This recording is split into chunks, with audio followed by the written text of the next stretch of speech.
આજે અલગ રીતે ગુવાનું શાક બનાવવાનું છે. મેં સારી રીતે ધોઈ લીધો છે ગુવાને અને હવે આપણે એને બાફવા મૂકીએ. આપણે 2 ગ્લાસ પાણી મૂકશું. આપણે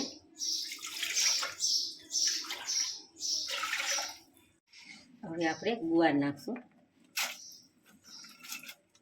મીઠું નાખશું સ્વાદ મુજબ, થોડી હળદર નાખશું. સારી રીતે બંધ કરી આપણે ગેસ ઉપર ચાલુ કરી દઈશું.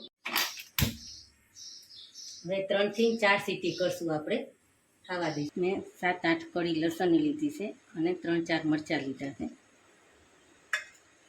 તલ લીધા 3-4, સિંગદાણા નાખશું.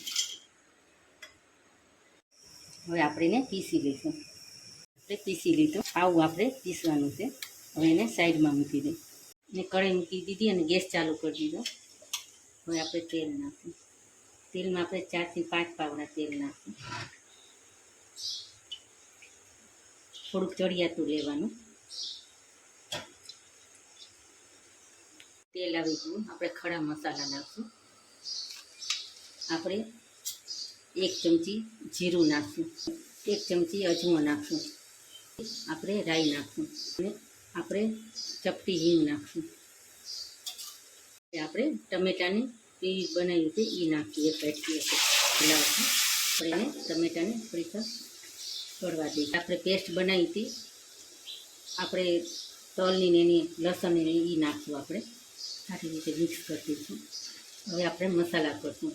આપણે ગુવારના શાકમાં બાઈકો ને એમાં આપણે મીઠું નાખ્યું છે. આપણે મસાલા પૂરતું જ મીઠું, થોડુંક ચપટી મીઠું સ્વાદ મુજબ નાખશું. ચમચી હળદર નાખશું, 2 ચમચી મરચું નાખશું લાલ કાશ્મીરી છે, 2 ચમચી ધાણા જીરું નાખશું. સારી રીતે મિક્સ કરી દઈશું. આપણે અડધો ગ્લાસ પાણી નાખશું એટલે આપણો મસાલો સારી રીતે પાકી જાય અને એને 5 થી 10 મિનિટ આપણે ચડવા દઈશું. મસાલાને પાકવા દઈશું, ઢાંકી દઈશું આપણે 5-10 મિનિટ. ગુવાર ચડી ગયો છે ચેક કરી લઈએ આપણે.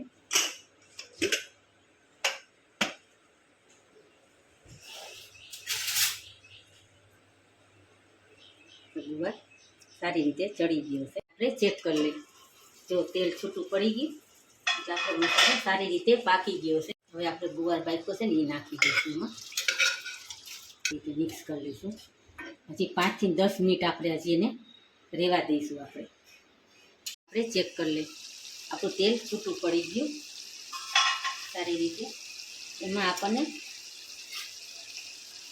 1 ચમચી ખાંડ નાખશું એટલે ગુવાર આપણને કરચો ન લાગે, એનું બેલેન્સ રહે. આપણે ગરમ મસાલા નાખશું 1 ચમચી. સારી રીતે મિક્સ કરી દઈશું. આપણું આ શાક છે ને અલગ રીતે બનાવ્યું છે.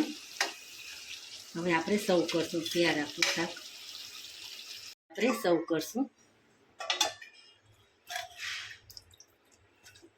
આપણું શાક રેડી. આપણું ગુવાનું શાક રેડી. આ રેસીપી તમને કેવી લાગી? લાઈક કરજો, શેર કરજો, સબસ્ક્રાઈબ કરજો અને આપણી ગુજરાતી થાળી રેડી.